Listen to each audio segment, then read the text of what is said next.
एक छोटा बच्चा था, वो 500 रुपये लेके गांव में आया और बहुत बड़ा आदमी बन गया। ऐसे कैसे बन गया? बिना इनकम टॅक्स रिटर्न्स? इतना सोपा आहे का इधर देश में? नाही ना. पण अशा फिल्मी स्टोऱ्या सांगतात, मग हे पोर रात्रभर बघतात. आता तुम्हाला मी एक गोष्ट सांगतो, यशस्वी होण्याचा पहिला मार्ग हा आहे की यूट्यूबवरचे मोटिवेशनलचे भाषणं बंद करणे. पहिलं सारखं सारखं मोटिवेशन, आजार होईन बरं का. तो डिप्रेशनमध्ये जायचा. मोटिवेशन हा एक आजार आहे. यूट्यूबवरचे व्हिडिओ बघणं हा एक आजार आहे. माणसाला काही बोर झालं ते बघतंय. आपल्याकडं काय झालंय मग, हे परत डिप्रेशन का आलं? का आलं? काय येतंय बरं? पोरांना का गरज पडावी?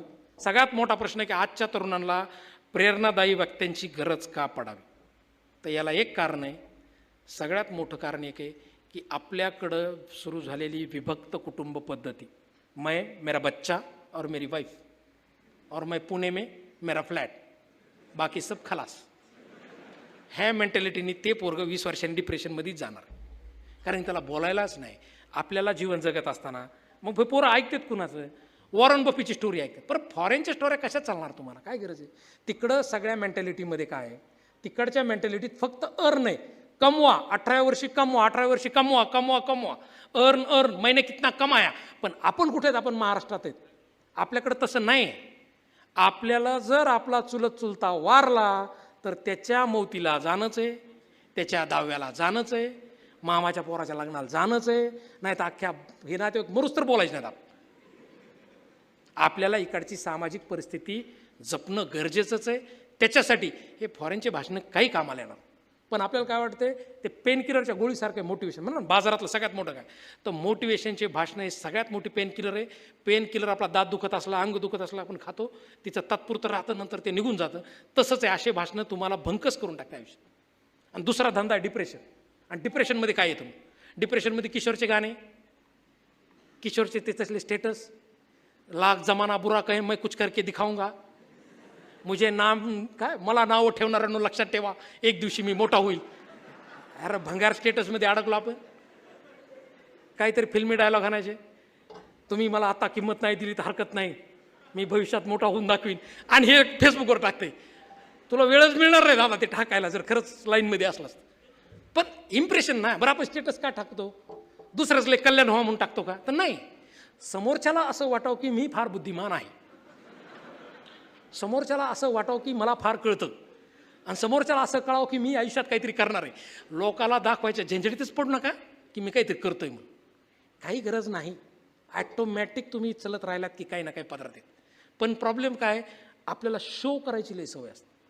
शो, आणि शोसाठी मी, आमचा बी दोष नाही तरुणांचा, आम्हाला माध्यमच तसे मिळाले ना. कोणते फेसबुक, इंस्टाग्राम, रोज स्टेटस टाकलं नाही तर करमत नाही.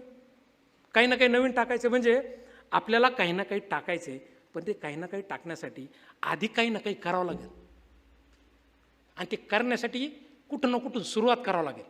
पण सुरुवातच करायची नाही ना. सर मला उद्योजक व्हायचे. मग ठीक आहे, उद्योजक व्हायचे का, तर मग बँकेत अकाउंट उघड. सर कोणतं अकाउंट उघडू? इथपासून सुरुवात आहे. सर माझ्याकडलं आयडिया आहे, पण मी अकाउंट कोणतं उघडू? मित्रांनो, उद्योजक व्हायचं आहे ना, तर लगेच उद्याच धंदा टाकायचा नसतं. पहिले समजून घ्या इन्कम टॅक्स रिटर्न्स म्हणजे काय, GST म्हणजे काय, बँक म्हणजे नेमकं काय. अरे बँकेत जर गेलं तर आपल्याला कॅशियरशिवाय दुसऱ्या चेअर आठवत नाही आजपर्यंत. कायम बघा बँकेत गेलो, स्लिप भरायचं आपण विचारतो, इथं काय लिहायचं? ही स्लिप आहे का? पैसे भरायची हीच आहे का? चेक काढायची हीच आहे का स्लिप?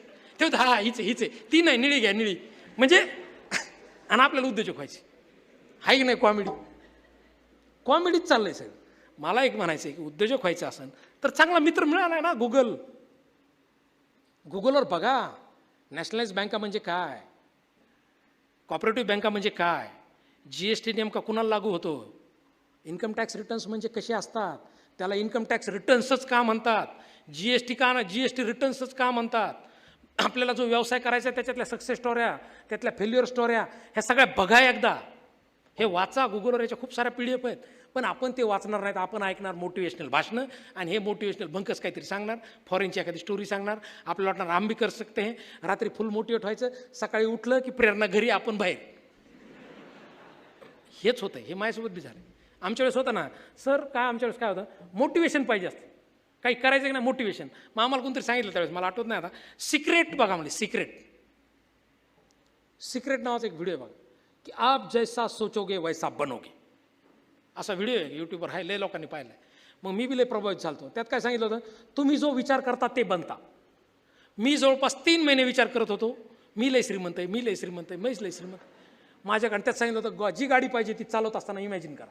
मग मी सारखं इमॅजिन करायचो, मी ऑडी चालवतो, मी ऑडी चालवतो, मी ऑडी चालवतो. 10 वर्ष झाले ऑडी नाही अजून. म्हणजे याचा अर्थ काय, की हे सगळं बंडल आहे. मग काय खरं आहे, हे बंडल आहे तर खरं काय, तर खरं एकच आहे, की उद्या सकाळी उठल्यापासून कामाला सुरुवात करा. मग कुठून सुरुवात करू सर कामाला?